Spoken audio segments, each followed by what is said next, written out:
नहमदुहु व नुसल्ली व नुसल्लिमु अला रसूलिहिल करीम। अम्मा बाद, औज़ु बिल्लाहि मिनश शैतानिर रजीम। बिस्मिल्लाहिर रहमानिर रहीम।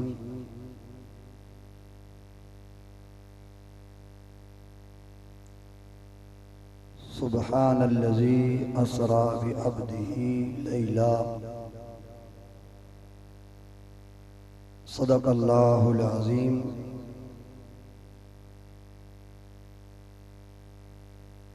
फ़क़द क़ाल अल्लाहु तबारक व तआला फ़ी शान हबीबिही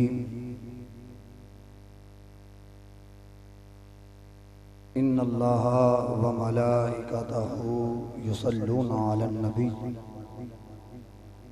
या अय्युहल्लज़ीना आमनू सल्लु अलैहि व सल्लिमू तस्लीमा।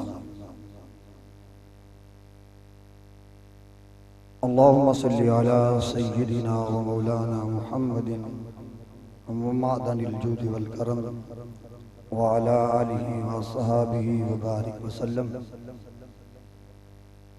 अस्सलातु वस्सलामु अलैका या सय्यिदी या रसूलल्लाह व अला आलिका व अस्हाबिका या हबीबल्लाह।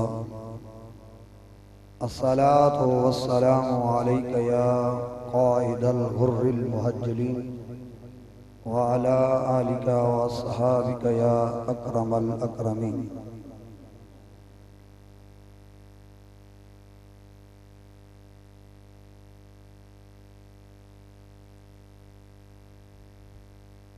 अल्लाह रब्बुल इज़्ज़त जल्ल मजदुहुल करीम की हम्द व सना के बाद हुज़ूर नबी रहमत नूर मुजस्सम शफ़ी मुअज़्ज़म जनाब हज़रत मोहम्मद मुस्तफ़ा सल्लल्लाहु अलैहि वसल्लम की बारगाहे अक़दस में दुरूद व सलाम का तोहफ़ा पेश करने के बाद नहायत ही बसद वाजिब व एहतराम उलमाए ज़ीशान और ख़ुसूसी तौर पर आज की इस नशिस्त के हमारे मेहमान मुअज़्ज़म ख़तीब पाकिस्तान जनाब हज़रत अल्लामा मोहम्मद इमरान शहज़ाद यज़दानी साहिब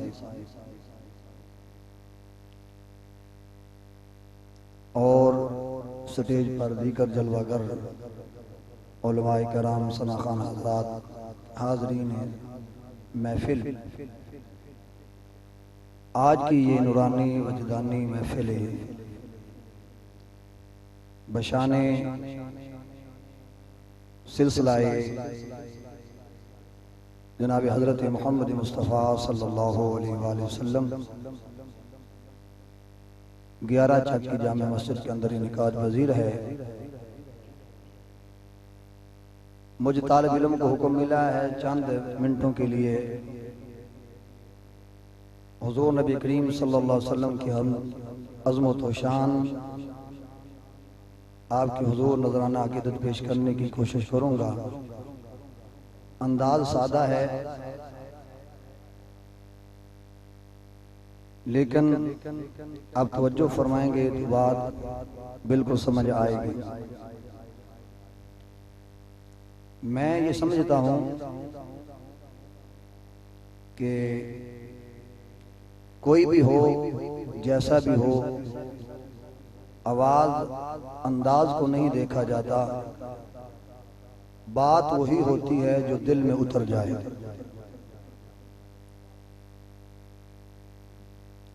आपको ना तो मैंने कहना है कि कहो सुभान अल्लाह, क्योंकि ये आपकी अपनी मर्जी है। क्योंकि कुछ लोग होते हैं तबीयत खराब हो जाती है उनकी, ऐसा कहने से तो मैं किसी को बीमार भी नहीं करना चाहता और तकलीफ भी नहीं देना चाहता, लेकिन जो अल्लाह के घर में बैठे और अल्लाह का जिक्र ना करे फिर उसका अल्लाह ही हाफिज है। तो बहरहाल आयत करीमा का कुछ हिस्सा मैंने तिलावत किया मिराजुन नबी सल्लल्लाहु अलैहि वसल्लम के हवाले से, क्योंकि रजब का महीना है तो इसी हवाले से मैंने आयत मुकद्दसा पढ़ी। अल्लाह रब्बुल इज्जत फरमाते हैं सुब्हानल्लज़ी असरा बिअब्दिही लैलम मिनल मस्जिदिल हरामी इलल मस्जिदिल अक्सा। पाक है वो ज़ात जो अपने बंदे को ले गई रात के मुख्तसर से अरसा में मस्जिद हराम से मस्जिद अक्सा तक। अजीज़ान गिरामी कदर,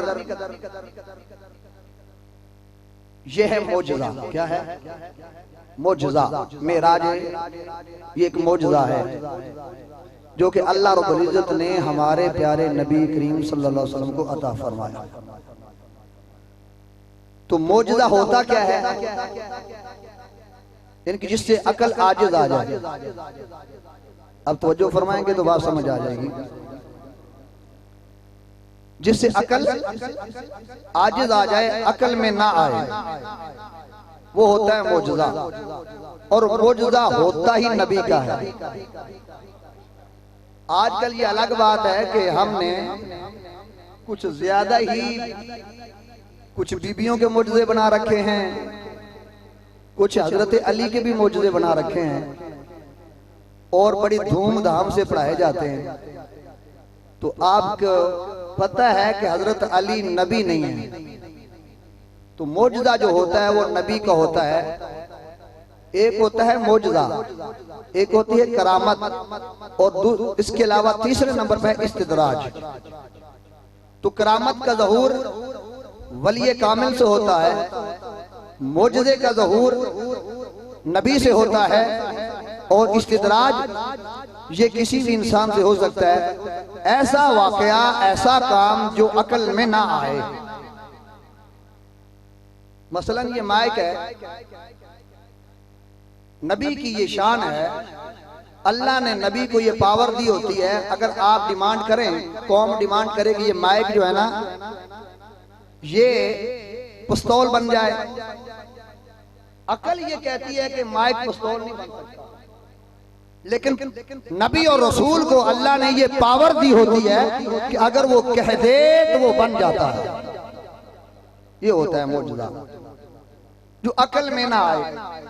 तो जब अकल में ही नहीं आती वो बात, तो मौजज़ाए मेराज वो अकल में कैसे आएगा? तो मेराज उरूज से निकला है, बुलंदी पे। तो हुजूर नबी करीम सल्लल्लाहु अलैहि वसल्लम को रात के मुख्तसर से हिस्सा में मस्जिद हराम से मस्जिद अक्सा तक, मस्जिद अक्सा से फिर आगे आसमानों का सफर, फिर आगे लामका, आप उलमा से सुनते रहते हैं। तो इतना लंबा चौड़ा ये सफर, तो रात के मुख्तसर हिस्से में ये कैसे हुआ? तो ये है मौजज़ा। तो अजीज़ान गिरामी कदर, हुजूर नबी करीम सल्लल्लाहु अलैहि वसल्लम की अजमत और शान ये है कि आपको ये इजाद अता किया गया, मौजज़ा अता किया गया। क्यों? कि आज साइंस बड़ी तरक्की कर चुकी है। आसमानों पे, चांद पे, सूरज पे, पता नहीं बहुत से सैयारों पे पहुंचने के दावे कर दिए गए। तो रब्बे कायनात को पता था, क्योंकि वो आलिमुल गैब है, कि ऐसे मेरे बंदे होंगे जिनको मैं ये नॉलेज, ये इल्म दूंगा कि वो चांद पर कदम रख लेंगे। हो सकता है किसी के दिन में आ जाए कि अल्लाह का कोई पैगंबर तो चांद पे पहुंचा ही नहीं है। तो रब्बे कायनात ने मेराज की रात अपने प्यारे महबूब को आज चांद से भी ऊपर, आसमानों से भी ऊपर लामकाम बुलाकर ये बात साबित कर दी कि दुनियादार कोई जितना भी हो, जितना भी बुलंदी पे पहुंच जाए, मुस्तफा के नैलैन के नीचे है। तो मेराज जो है ये साइंस के लिए भी एक चैलेंज है, और आपकी साइंस ये कहती है कि एक मादी जिस्म इतनी बुलंदी पे जा सकता नहीं है। या रसूलुल्लाह, नारा रिसालत, नारा रिसालत, नारा तहकीक, नारा हैदरी, नारा हैदरी।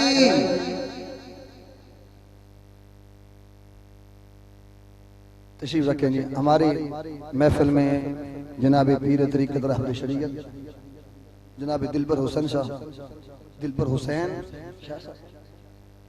तशरीफ लाए, हम उनको खुश आमदीद कहते हैं। अजीज़ा ने ग्रामी के तवज्जो फरमाइए। तो मेराज यानी कि एक इंसानी जिस्म इतनी बुलंदी पे जा सकता नहीं है, ये साइंस कहती है। और हुजूर नबी करीम सल्लल्लाहु अलैहि वसल्लम जिस सवारी पे बैठे हैं उसका नाम है बुर्राक, और जो बरक से उसका माना बिजली है, और जो बिजली की रफ्तार है वो 3 लाख किलोमीटर फी सेकंड है। 3 लाख किलोमीटर फी सेकंड, 1 सेकंड में बिजली इतना सफर तय करती है। और हुजूर की सवारी की जो रफ्तार है वो इससे ज्यादा है कि यहाँ उसकी नजर जाती है, वहां उसका कदम जाता है। अब ये है मुस्तफ़ा करीम सल्लल्लाहु अलैहि वसल्लम की सवारी। अब आइए जरा मेरे आका की शान मुबारक सुनिए। मैं एक मिसाल पेश करता हूँ। हमने किसी आदमी की पहुंच को बयान करना हो ना, हम कहते हैं फला आदमी के बड़े हाथ लंबे हैं। तो हाथ लंबे होने का मतलब ये नहीं है कि उसके बाजू लंबे हैं। बाजू तो अगर कद 6 फुट है तो बाजू 1.5 फुट होगा आगे लंबा, इतना ही जा सकता है ना ये बाजू। अगर मैं यहाँ खड़े होकर वो कैमरे तक तो मेरा हाथ नहीं पहुंच सकता। तो हाथ लंबे होने से क्या मुराद है? यानी कि इस आदमी की पहुंच बड़ी है, बड़े बड़े लोगों से राब्ते हैं, ये काम मुश्किल से मुश्किल काम भी इतने आसानी से कर लेता है, पहुंच बड़ी है। अब आइए मेरे आका करीम सल्लल्लाहु अलैहि वसल्लम, एक है हाथ की पहुंच यहां तक, और एक है नजर, एक है नजर। तो हाथ की पहुंच जहां पर, तो जहां पर हाथ की पहुंच खत्म होती है नजर की वहां से इब्तिदा होती है, और नजर कहां पे है? अब आइए प्यारे आका करीम सल्लल्लाहु अलैहि वसल्लम तशरीफ फरमा है, नमाज पढ़ा रहे हैं, हाथ यूं किया और फरमाते हैं कि मेरा हाथ जन्नत में पहुंचा तो मैंने चाहा कि अंगूरों का गुच्छा पकड़ लूं। अब अजीज़ान गिरामी कदर, आपने तवज्जो करनी है कि जब मेरे आका जमीन पे खड़े हैं, हाथ कहां पे है? बोलिए, जन्नत में। और आप फरमाते हैं कि मैं एक गुच्छा तोड़ना चाहता था, अगर मैं तोड़कर जमीन पे ले आता तो क़यामत तक के लिए लोगों से वो खत्म ना होता। क़यामत तक के लिए लोगों से खत्म ना होता। आइए यहाँ पे एक बात बता दूं, मेरे नबी के हाथ में एक गुच्छा है, अंगूरों का एक गुच्छा है, बज़ाहिर एक गुच्छा है, लेकिन जहान भर के लिए खुराक है। सारी दुनिया खाए वो गुच्छा खत्म ना हो। तो अजीज़ा ने ग्रामी कदर, अंदाजा करें जरा कि हुजूर जिस सवारी पे बैठे हैं, जहां उसकी नजर जाती है वहां कदम जाता है। अब मेरे आका करीम सल्लल्लाहु अलैहि वसल्लम के हाथ मुबारक कहां पे जाते हैं? खड़े जमीन पे हैं, हाथ जन्नत में जाता है। तो अंदाजा करें मेरे आका की निगाह कहां पे जाती होगी? निगाह कहां पे जाती होगी? तसव्वुर नहीं कर सकते। और मेरे आका करीम सल्लल्लाहु अलैहि वसल्लम की निगाह, जिसका हाथ इतनी बुलंदी पे जा रहा है, अल्लाह अकबर, तो निगाह का क्या कमाल होगा।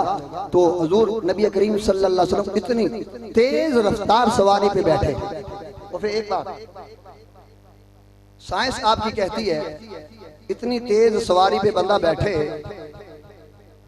तो बंदे के ये हवास है ना वो कायम नहीं रहते, बंदा जिंदा ही ना रहे। चलो बिल फर्ज अगर कोई बहुत ही ढीठ किस्म का बंदा है, पक्का बंदा, वो मानता ही नहीं है, लेकिन ये बात वो जरूर मानेगा कि अगर वो इतनी रफ्तार वाली सवारी पे बैठा है तो वो अपने दाएं बाएं ऊपर नीचे देख नहीं सकेगा कि क्या चीज मैंने देखी, झपकने में गुजर जाएगी। आप तेज तरीन सवारी पे जा रहे हो, मिसाल के तौर मोटरसाइकिल है, हमारे नौजवान बड़े तेज चलाते हैं और कोई नौजवान 80 की स्पीड से जा रहा हो साइकिल मोटरसाइकिल पे, तो उसका दोस्त उसका इंतजार कर रहा हो या कहीं खड़ा हो, वो देख लेगा, वो जब उसको मिलेगा कहेगा यार आज तू बड़ी तेजी के साथ जा रहा था, वो कहेगा यार मेरे नजर ही नहीं आया, तू मुझे नजर ही नहीं आया। क्यों? अब उसकी मोटरसाइकिल पे इतनी, यानी कि मोटरसाइकिल की इतनी रफ्तार है कि वो बंदा मोटरसाइकिल पे बैठकर भी अपने दोस्त को नहीं पहचान नहीं सका। अब हुजूर हैं बुर्राक पर, और बुर्राक की रफ्तार मैंने पहले बता दी है, लेकिन मेरे आका की निगाह का कमाल देखे। फरमाया मररतु बिकब्र मूसा फहुवा काइमुन युसल्ली फी कब्रिही, फरमाया जब मेरा बुर्राक मूसा अलैहिस्सलाम की कब्र से गुजरा तो मूसा अलैहिस्सलाम मेरे इस्तकबाल में खड़े होकर दुरूद व सलाम पढ़ रहे। अब सलात का माना किसी ने किया कि नमाज पढ़ रहे थे, तो हम कहते हैं सलात का माना तो दुरूद भी है ना, तो सलात तो वो सारी जिंदगी पढ़ते रहे हैं, अब हुजूर के जाने का मौका था, वो तो वहां पे खड़े होकर दुरूद सलाम पढ़ रहे थे।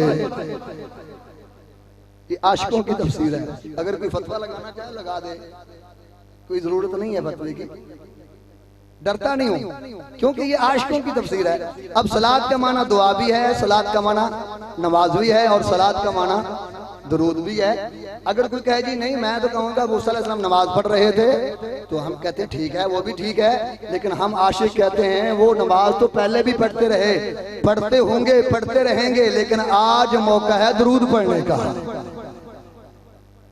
उलमा तशरीफ फरमाए, किबला यज़दानी साहब भी तशरीफ फरमाए, ज्यादा इल्म रखते हैं, यकीनन ये तायद भी फरमाएंगे, अगर गलती हुई तो इस्लाह भी फरमाएंगे। तो अजीज़ान गिरामी कदर, ये मेरे नबी की निगाह का कमाल है। अब आप अंदाजा करें, जो नबी इतनी तेज रफ्तार सवारी पे जाते हुए जमीन के अंदर के हालात जानता है, अरे ये तो मेरे नबी का कमाल है, मेरे नबी की सवारी के अंदर बड़ा कमाल है, नबी की सवारी के अंदर बड़ा। सहाय सिक्ता उठाइए, बुखारी और मुस्लिम तिरमिज़ी पढ़िए जरा, मेरे आका खच्चर पे तशरीफ फरमा है। जब मेरे आका करीम सल्लल्लाहु जा रहे हैं तो खच्चर एक जगह पे रोकी, पंजाबी के लिए तरब की, समझ आई पंजाबी समझ, तरब की और रुक गई। मेरे आका करीम सल्लल्लाहु अलैहि वसल्लम फरमाते हैं, ए मेरे सहाबा जानते हो ये मेरी सवारी क्यों रुकी है? अर्ज किया अल्लाह जानता है और अल्लाह का रसूल जानता है। या रसूल अल्लाह, अल्लाह जाने और अल्लाह का रसूल जाने। तो अब क्या है, मेरे आका फरमाते हैं यहाँ दो नीचे कब्रें हैं, दो नीचे कब्रें हैं, उन कब्र वालों को अजाब हो रहा है, इसलिए मेरी सवारी रुक गई। अजीज़ान गिरामी के अंदर ईमानदारी से फैसला फरमाएं, वो नबी जिसकी पुश्त सवारी पे लगी, मैं आपसे पूछता हूँ वो सवारी जो खच्चर था वो कौन से डिग्री कॉलेज में पढ़ता रहा? उसने दौरा हदीस किया था, दौरा तफसीर किया था, कहां से पढ़ा था? नहीं पढ़ा था। मेरे नबी की पुश्त मुबारक उसकी पुश्त के साथ लगी, उस खच्चर को इल्म हो गया कि जमीन के अंदर क्या हो रहा है, उस नबी का क्या मुकाम होगा।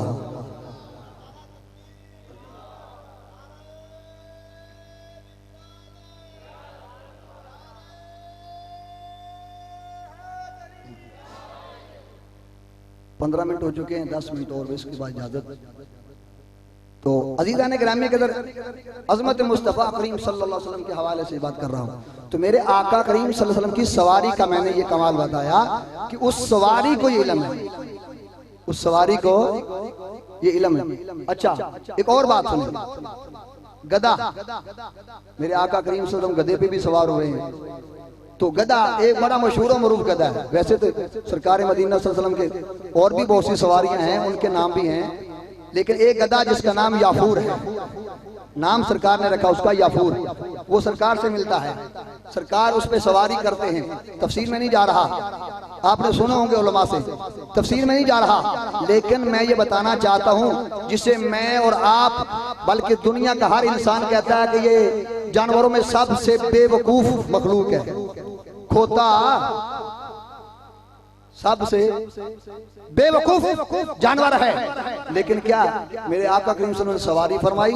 अब क्या है, उस खोते का इल्म, उस गधे का, उस प्यारे आका करीम सल्लल्लाहु अलैहि वसल्लम की प्यारी सवारी का ये नॉलेज और ये इल्म है कि प्यारे आका फरमाते हैं, याफूर जाओ अबू बकर को बुला के लाओ, जाओ उमर को बुला के लाओ, जाओ तलहा को बुला के लाओ, जो अब्दुर्रहमान बिन औफ को बुलाओ। अरे मैं आपसे पूछता हूँ, ये गधे को किसने बताया कि अब्दुर्रहमान बिन औफ का घर कहाँ है, अबू बकर का घर कहाँ है, उस्मान का घर कहाँ है? और जो गधा मेरे मुस्तफा की सवारी बना वो मुस्तफा के गुलामों के पते जानता है।